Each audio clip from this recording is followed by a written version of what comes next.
All right, so in this recording, we're actually going to be learning multiple crowns right next to each other.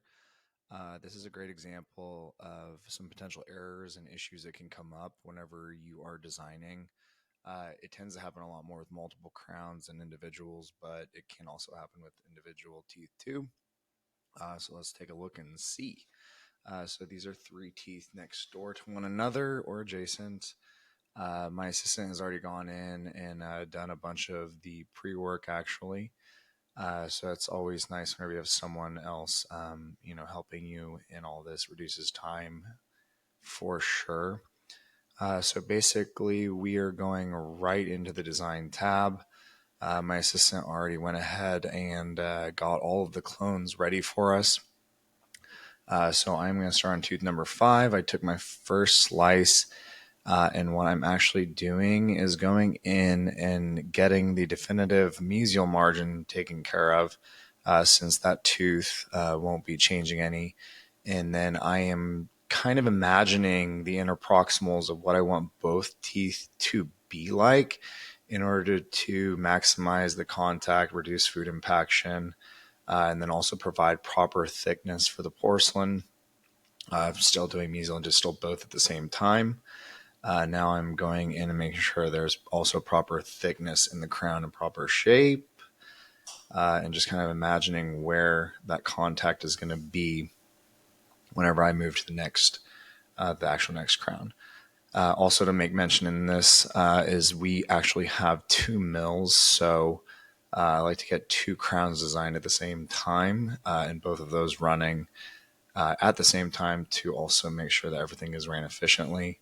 If I only have 1 mill, I will actually do one at a time if it's not too complicated, and then have one of the actual crowns going in the mill while I'm designing the second. So now I'm on to my second slice. We're going in now and correcting thickness of porcelain. I like to use the clones of the teeth just to provide the patient a very similar shape. So basically the feeling to the patient will be very similar to what they previously had. So checking thickness again, making sure everything is nice and adequate in order to reduce any potential fracturing of the porcelain.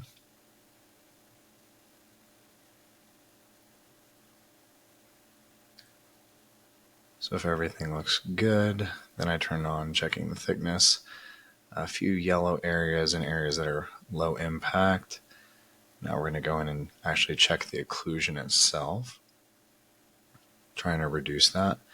Now in my hands, or in my experience, I've found that different mills and different design centers and different computers, I feel like they all have a mind of their own. So getting used to seeing exactly how much occlusal contact you need is up to you and your preference. In my hands, I found that I like small, tiny black dots. That seems to be pretty efficient in occlusion.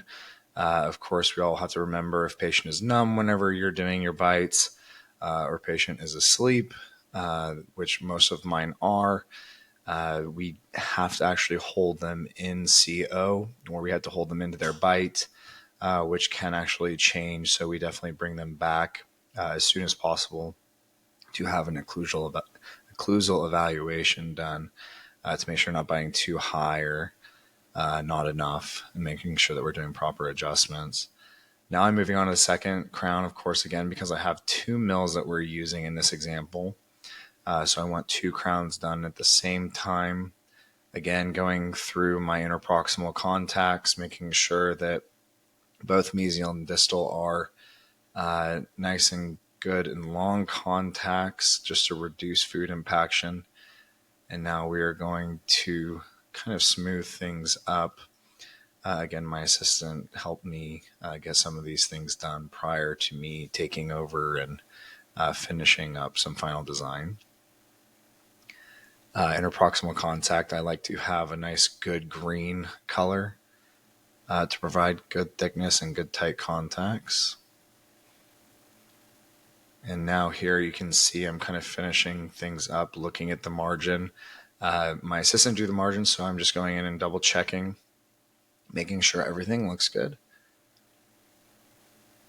The only problem with doing move margin in this area is the fact that it's a little slower. But I'd rather it be a little slower than me have to go back and redo everything that my assistant helped me out with.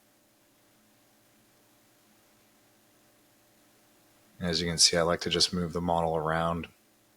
Try to hit in as many views as possible.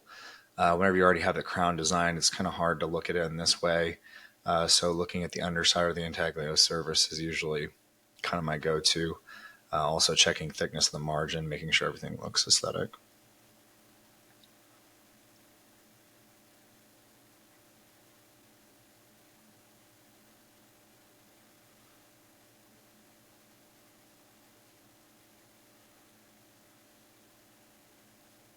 And of course, since we're looking at the aesthetic area, checking the clone just to see the patient's, just the shape of this premolar, to kind of give it that same shape, as well as wear patterns, and again, basically the feel of a tooth. Going in here and adding thickness, I like to add using the dropper, just because if you don't add adequate thickness and the mill thinks that it should, it'll add it for you. It doesn't look very nice or smooth, so I'd rather add more thickness in a nicer way, or have more control of it, so I'm not going back and doing a lot of adjustments after. Here now, before of course I send to the mill, I'm checking the yellow areas just to see what's going on with the mill. Of course, it's yellow in some non-occlusal areas, so I'm okay with that being a little thinner as long as the mill mills it out properly. Now going in and selecting the mill. I always use the fastest mill first, especially whenever I have three, because you want that first one done as quickly as possible so you can get the third crown actually in as fast as you can. Here now I'm checking. I saw that there's some red in those areas. Definitely don't want red. You'll be milling holes in your teeth. So going in and just checking everything, smoothing up.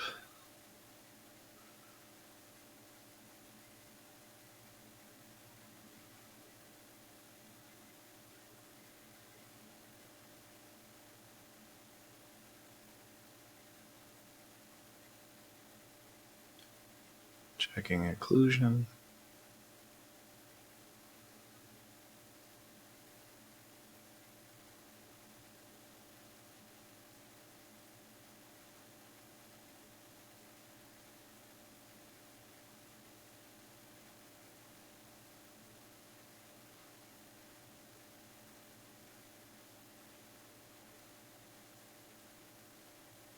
Again, checking the interproximal contacts, making sure that they're going to look good on both sides.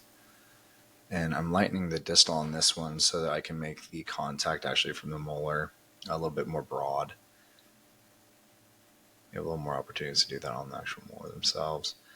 I'm using incremental tools now here, just to broaden everything, make it a little nicer. Doing things a little bit out of sequence than I'm normally used to, just because I've had to go in and double check a couple of things.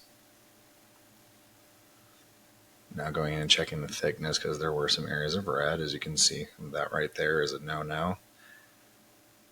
You can also see some discrepancies in the scan, kind of that indentation that's not actually in the tooth. But I know that that's going to be good enough space for whenever the crown is milled out. It's going to have some good fit, even though that scan area doesn't look that great. Just going in and getting proper thickness of the porcelain again.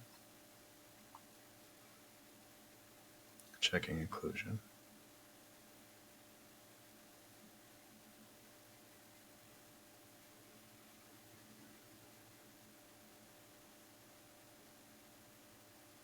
Now here you can see I'm actually overlaying the clone on the top of the actual crown just to get a better idea of what everything looks like, even anatomy or previous anatomy. It's useful too to see occlusion wise if the bite's going to be good or not. or where you can actually potentially add thickness of the tooth. So now it looks like we're going to go to the mill and see.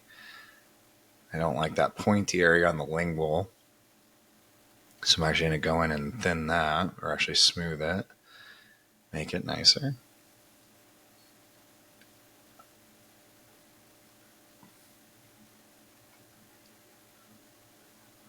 Adding thickness in red areas.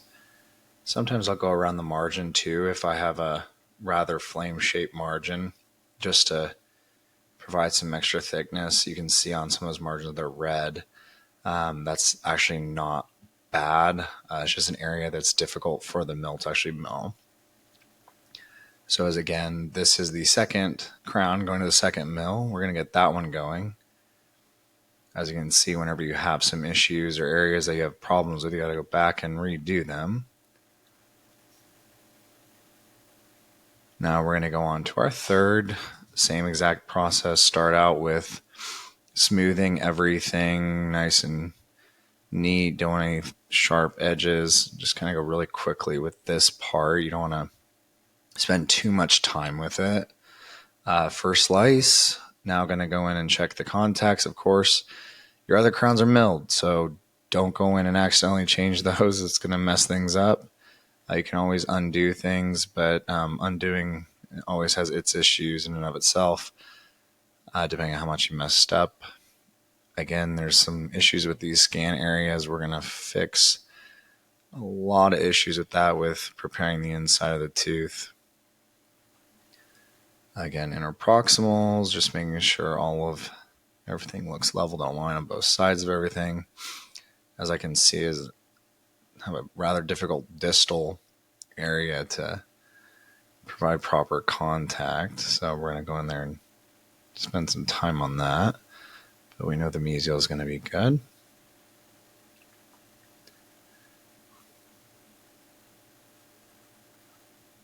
Now going and smoothing it up. So in this area, you can actually see I turned off the contact checking areas.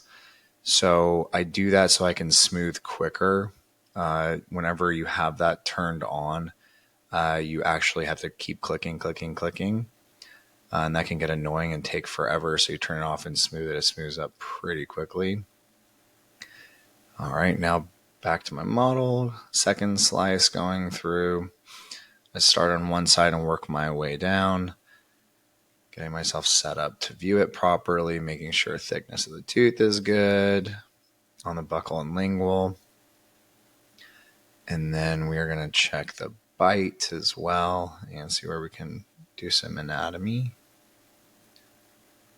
And now with my anatomy that I put in the chewing surface of the teeth or even on the facial or linguals, I actually like to do that with a burr. It's a little bit faster and you have a little more control.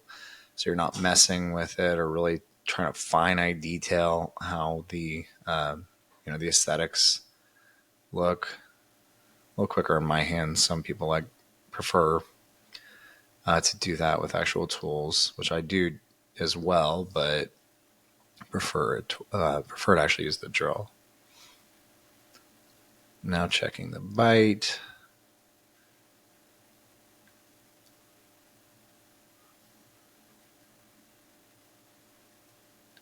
Thickness looks pretty good.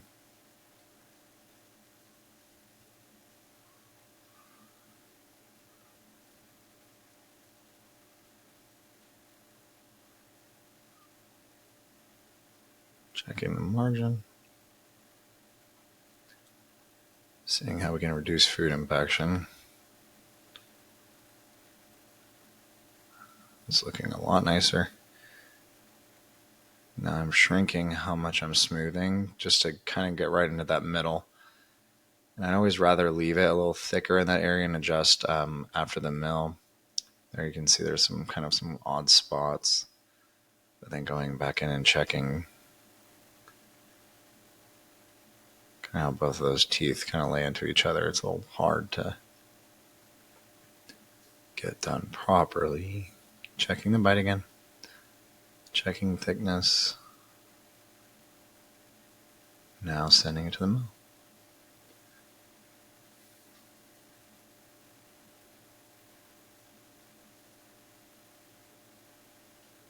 One thing again, I just double checking my margin. Just make sure everything looks good because I saw that there were some issues with the scan. So I'm just going in and fine tuning just to make sure I like everything. Again, a little slower, but it was already done for me, so I jumped right into designing. Always nicer, of course, as your assistants draw your margins, they get better and better, seeing kind of how you like them and where you usually do your margins on.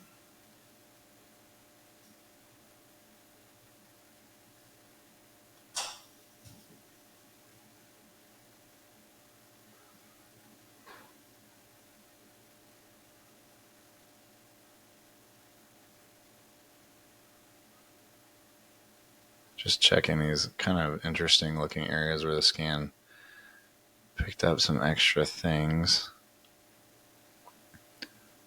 but we like it. Just double checking everything.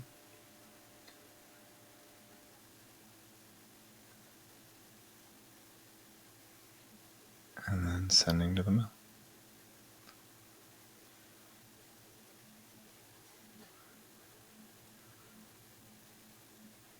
Of course, I send bigger crowns to the faster mill, or the fastest mill you got. I always try to do I-12 in standard, even though, E4d will recommend doing detailed with larger crowns or using a bigger block. I have not had very many issues with that, so I stick with my normal I-14, I-12s in standard as long as I've prepped nicely. If there's other issues, of course, I will move up to a more detailed mill. But overall, I'm pretty standard on most everyone that I do. All right, there's multiple crowns.